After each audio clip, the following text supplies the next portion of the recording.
City న్యూస్కు స్వాగతం. Police constables రిక్రూట్మెంట్లో భాగంగా దేహదారుఢ్య పరీక్షలు ప్రారంభమయ్యాయి.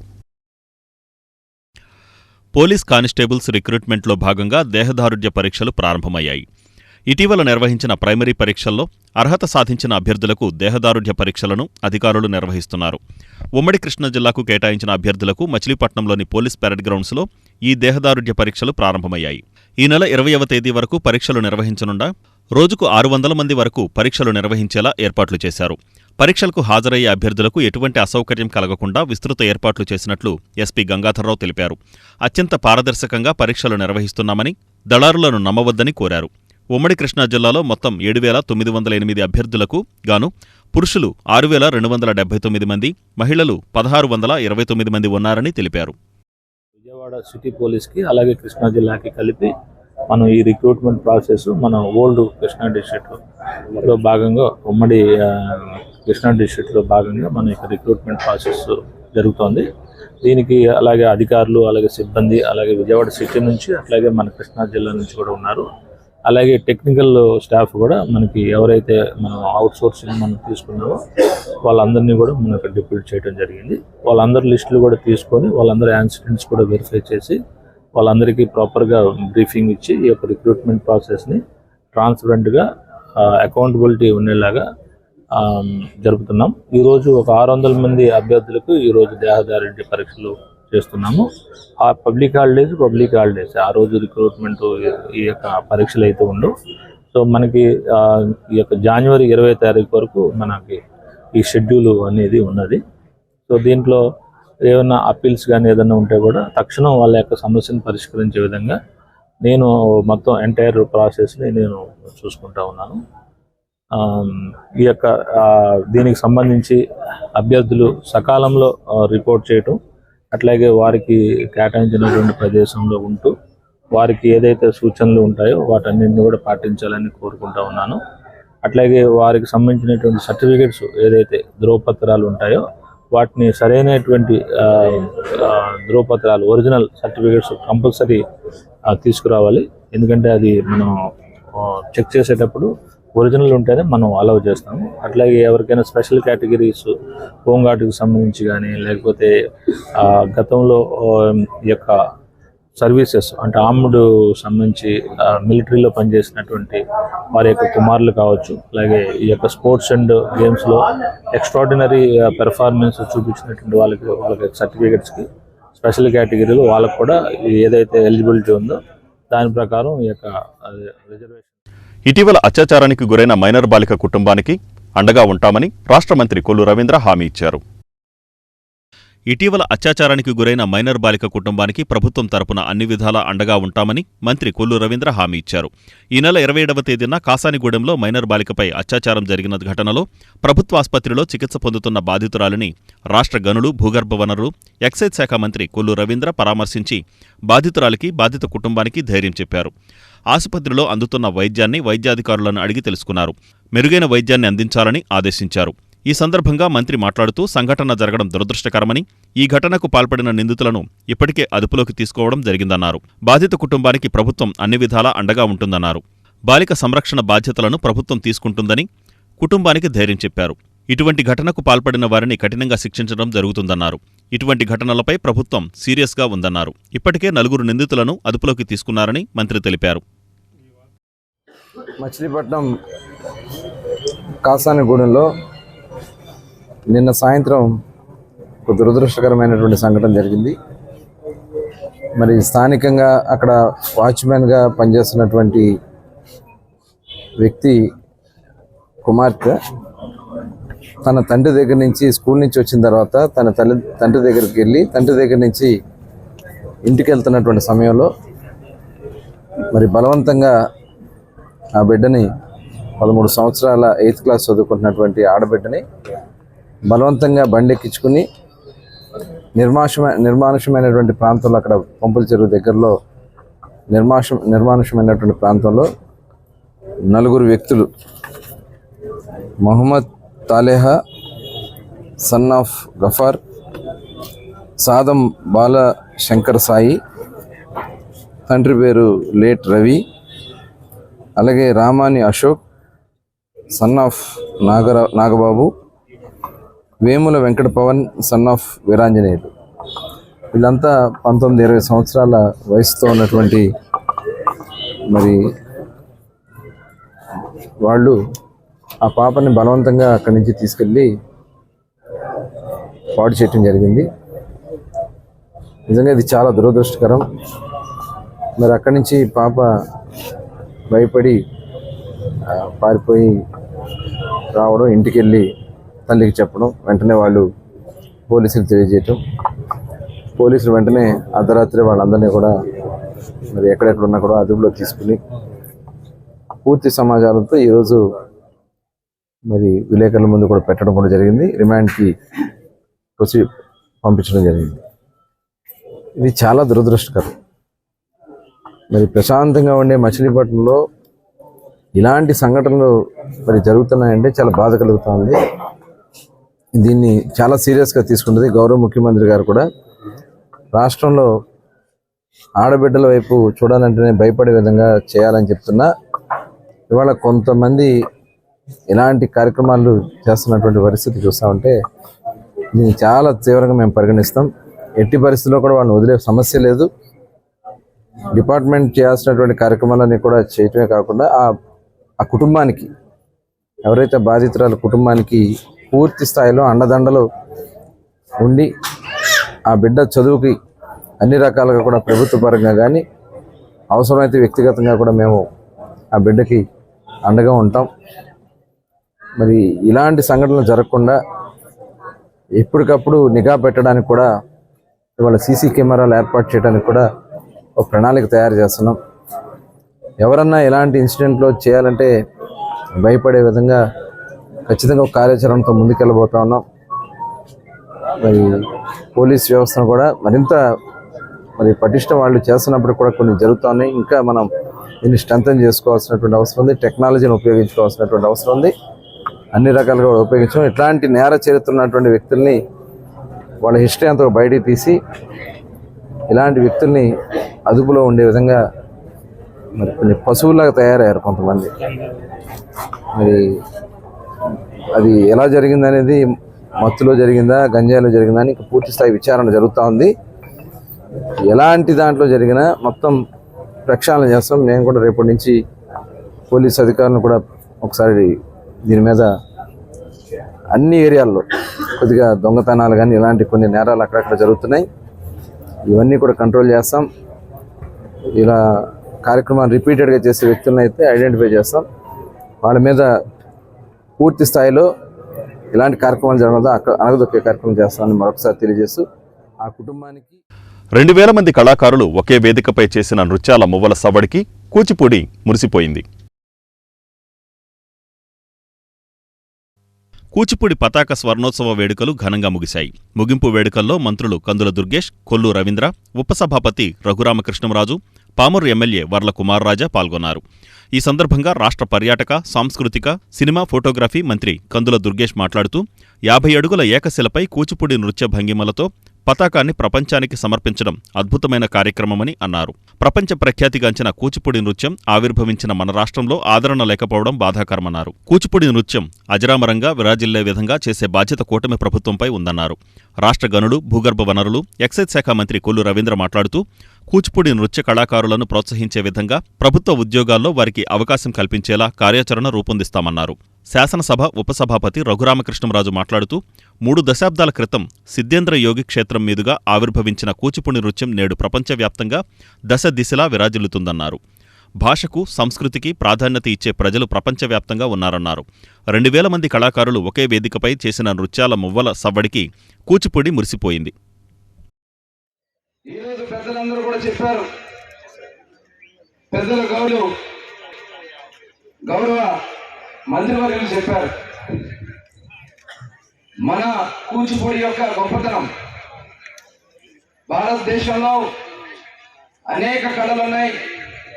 దాదాపు 2000 సంవత్సరాల పైనుంచి కూచిపూడి ఇవాళ ప్రపంచవ్యాప్తంగా ఎక్కడికి వెళ్ళినా కనబడే ఏకైక నాట్యం కూచిపూడి నాట్యం. ఇవాళ దాన్ని కాపాడుకోవాల్సినటువంటి అవసరం ఉంది. దాన్ని కొత్తదనంతో ఇనుమడింపు చేసుకుని ముందుకు తీసుకెళ్లాల్సినటువంటి బాధ్యత ఉంది. గౌరవ ముఖ్యమంత్రి ఇప్పుడు కళల గురించి మాట్లాడినా ఆయన మొట్టమొదట ఆయన నోటి వచ్చేది కూచిపూడి అని చెప్పి సగర్వంగా మనందరం కూడా చెప్పుకోవచ్చు. ఆనాడు ఒక పెద్ద మనిషి వచ్చాడు అమెరికా నుంచి, కూచిపూడిని ఎక్కడికో తీసుకెళ్తానని చెప్తే ఆ రోజున 100 కోట్ల రూపాయలు గౌరవ ముఖ్యమంత్రి గారు ఇవ్వడం జరిగింది. సరే, రాజకీయాలు ఏదో అయిపోయి, కానీ ఇవాళ పెద్దలందరూ వేరున్నారు. పెద్దలందరూ ఇంకా ఈ కళ పట్ల చాలా మందికి దీన్ని చాలా ముందుకు తీసుకెళ్లాలనే తలం పొంది మొన్ననే నేను చొక్కపల్లి సురేష్ గారు ఆయన రావడం జరిగింది. వచ్చినప్పుడు నన్ను అడిగారు కూచిపూడి అంటే ఎక్కడ అని చెప్పి, కూచిపూడి వెళ్ళాలని చెప్పి నన్ను అడిగారు. వెంటనే ఫోన్ చేశాను మా నాన్నకి, రండి అన్నారు. దగ్గర నుండి చూసి తర్వాత ఆయన నన్ను కలిసి చాలా బాధపడ్డారు. ఏంటి వాళ్ళ పరిస్థితి ఏంటి, ఆ కుటుంబాలు ఏంటి, ఆ కళను నమ్ముకున్నటువంటి ఆ కుటుంబాలకి మనం ఏదో ఒకటి చేయలేమా అని చెప్పి వారు అన్నప్పుడు నిజంగా నాట్యం ఏదైతే ఉందో దానికి ఉన్నటువంటి పేరు, ఎక్కడైతే ఆ నాట్యం పుట్టిందో ఆ ఊరి పేరే ఆ నాట్యం యొక్క పేరు అవ్వడం అనేది మొట్టమొదటిగా కూచిపూడిలోనే జరిగిందనేటువంటి మాట లేదు.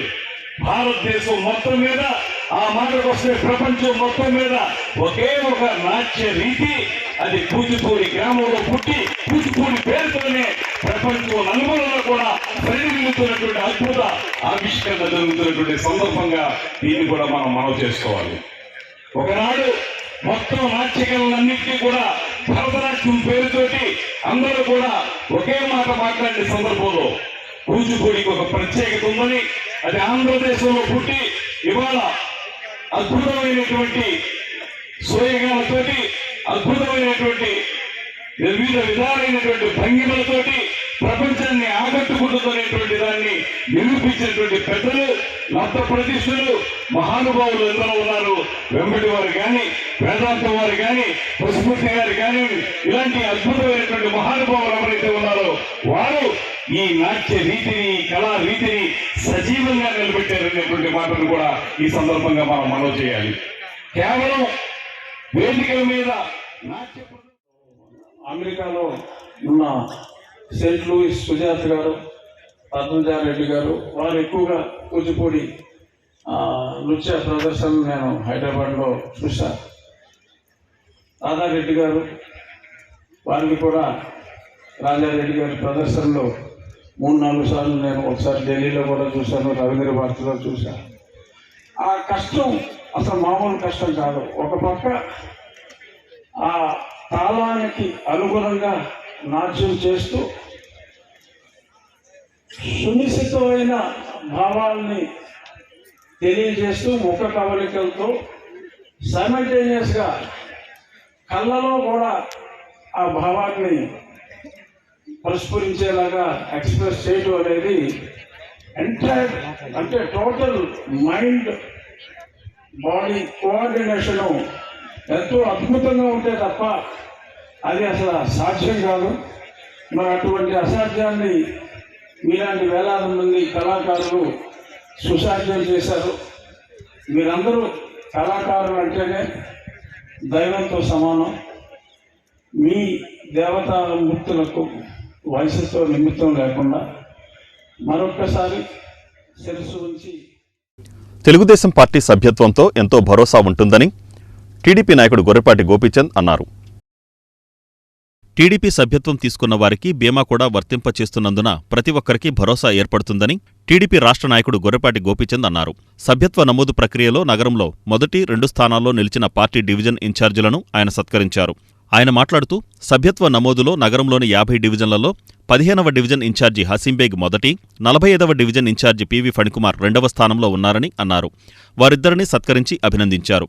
ఈ నెలాఖరుతో సభ్యత్వ నమోదు కార్యక్రమం ముగుస్తుందని, ఇంకా ఎవరైనా సభ్యత్వం తీసుకోవలసిన వారు ఉంటే వెంటనే తీసుకుని పార్టీ కుటుంబంలో భాగస్వాములు కావాలని పిలుపునిచ్చారు.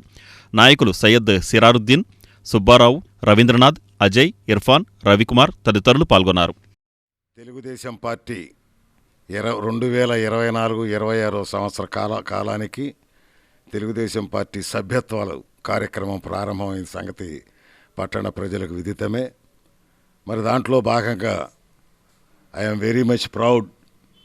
మా మచిలీపట్నం నగరంలో 50 డివిజన్లలో కలీంబేగ్ వార్డు, నేను హసీంబేగ్ అన్నాం, మా మిత్రుడు కలీంబేగ్ ఫస్ట్ వచ్చింది.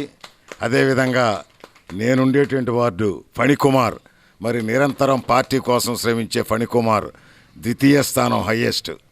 మరి 1 కలీంబేగ్ది, 2 ఫణికుమార్ 45వ డివిజను, మరి బేగుది 15వ డివిజను. నగరంలో ప్రథమ స్థానాన్ని అందుకోవటం నాకు చాలా గర్వంగా ఉంది.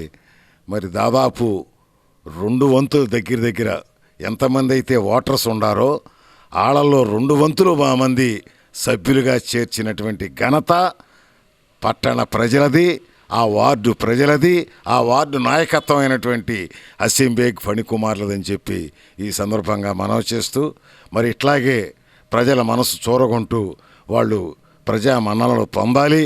మరి రేపు రాబోయేటువంటి కౌన్సిల్లో, సమర్థవంతమైన కౌన్సిల్లో వీళ్ళిద్దరూ ప్రతినిధులుగా రావాలని ఆకాంక్షిస్తున్నాను. ప్రస్తుత రాజకీయాలు చూస్తే మనంతా చూస్తూ ఉన్నాం.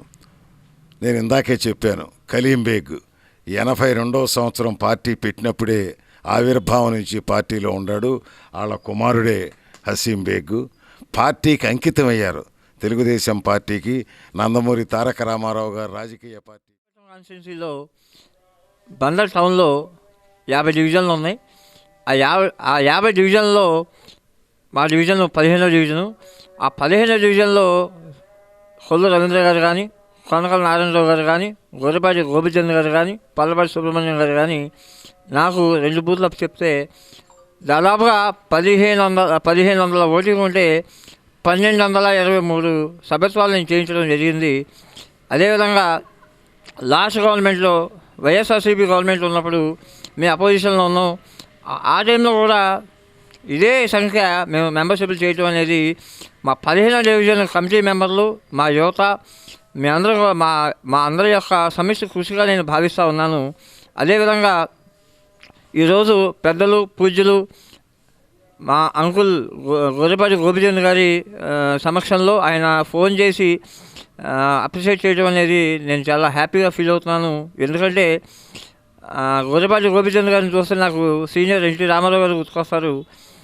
అదేవిధంగా రాబో రోజుల్లో పెద్దలు అంకుల్ చెప్పినట్టుగా డివిజన్ సమస్యలు ఏంటో తెలుసుకొని మా అధిష్టానం యొక్క సూచనల మేరకు వాళ్ళ దృష్టిలో పెట్టి 15వ డివిజన్ అభివృద్ధికై నా లైఫ్ని సాక్రిఫైస్ చేసి ఖచ్చితంగా 15వ డివిజన్ మా మిస్సెస్ పోటీ చేసి అతి తక్కువ మెజార్టీతో మరి ఈ డివిజన్ ప్రజలు నన్ను ఆదరించి అతి తక్కువ మెజార్టీతో ఓడిపోయినారు కూడా.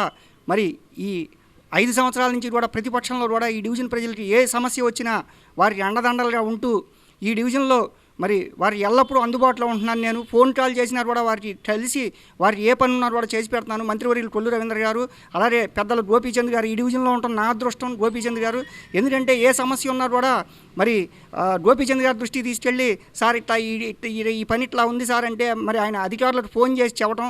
అలాగే ఆర్టీసీ చైర్మన్ కొనకల నారాయణరావు గారు, క్లస్టర్ ఇన్ఛార్జ్ అయినటువంటి పల్లపాటి సుబ్రహ్మణ్యం గారు, అందరు డివిజన్ ప్రజలు, అలాగే మా వార్డు ప్రెసిడెంట్ గంజాల రవి గారు, సెక్రటరీ భాను గారు, తెలుగుదేశం పార్టీ కుటుంబ సభ్యులు అందరి సహాయ సహకారాలతో మరి 45వ డివిజన్లో ఎప్పుడూ చేయని విధంగా పెద్ద ఎత్తున సభ్యత్వాలు 104 సభ్యత్వాలు చేసి మరి 2వ స్థానంలో ఉండటం 50 డివిజన్లలో మా డివిజన్ ప్రజలు నాకు ఇచ్చిన అదృష్టంగా నేను భావిస్తున్నాను.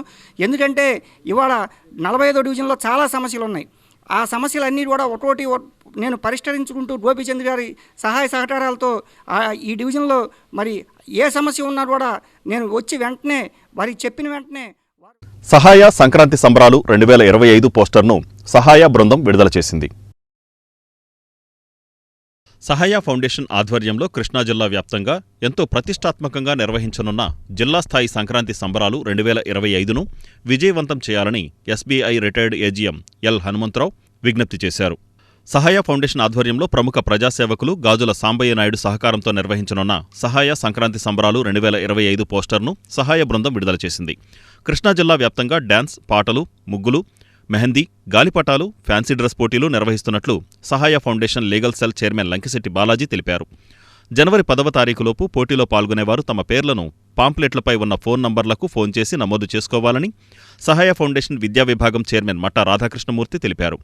ఈ కార్యక్రమంలో సంస్థ అధ్యక్షులు మహమ్మద్ ఉస్మాన్ బాషా, రౌతుల ప్రసాద్, మహిళా విభాగం కార్యదర్శి అల్లాడ శ్యామల, చిట్టి కుమారి, బడుగు ఉమా, అంకాల రామకృష్ణ, తుమ్మల వరప్రసాద్, ఖాజా తదితరులు పాల్గొన్నారు.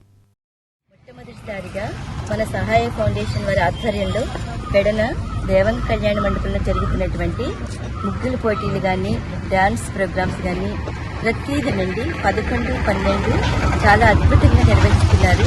ప్రతి ఒక్కళ్ళు కూడా మన సాంప్రదాయ పద్ధతిలో అందరూ కూడా పాల్గొనాలని అందరినీ వేడుకుంటున్నాము. నమస్తే అండి. పేదల పక్షపాతి సహాయ ఫౌండేషన్ ఆధ్వర్యంలో సహాయ సంక్రాంతి సంబరాలు 2025 కార్యక్రమాన్ని ప్రతి ఒక్కరూ విజయవంతం చేయండి. సహాయ ఫౌండేషన్ ఆధ్వర్యంలో ప్రముఖ ప్రజాసేవకులు గాజుల సాంబయ్య నాయుడు గారి సహకారంతో నిర్వహించనున్న కృష్ణా జిల్లా వ్యాప్తంగా సంక్రాంతి సంబరాల్లో మరి పాటలు, డ్యాన్సు, ముగ్గులు, అదేవిధంగా ఫ్యాన్సీ డ్రెస్ కాంపిటీషన్, మెహందీతో పాటు గాలిపటాలు కూడా మరి పోటీలు నిర్వహించడం జరుగుతుంది. 11, 12 తేదీల్లో పెడన దేవాంగ కళ్యాణ మండపంలో, అదేవిధంగా 13వ తారీఖు పెడన మార్కెట్ యార్డ్ నందు ఈ పోటీలు నిర్వహించదలిచాము. కృష్ణా జిల్లా వ్యాప్తంగా ఉన్న యువతీ యువకులు అందరూ, పెద్దలు అందరూ కూడా ఈ కార్యక్రమంలో పాల్గొని ఎంతో ఘనంగా నిర్వహించే పోటీల్లో తమ ప్రతిభను నిరూపించుకొని మరి సహాయ ఫౌండేషన్ ఇచ్చే మరి బహుమతులను అందుకోవాల్సిందిగా మరి అందరినీ కోరుతున్నాను. ఈ వార్తలు ఇంతటితో సమాప్తం. నమస్కారం.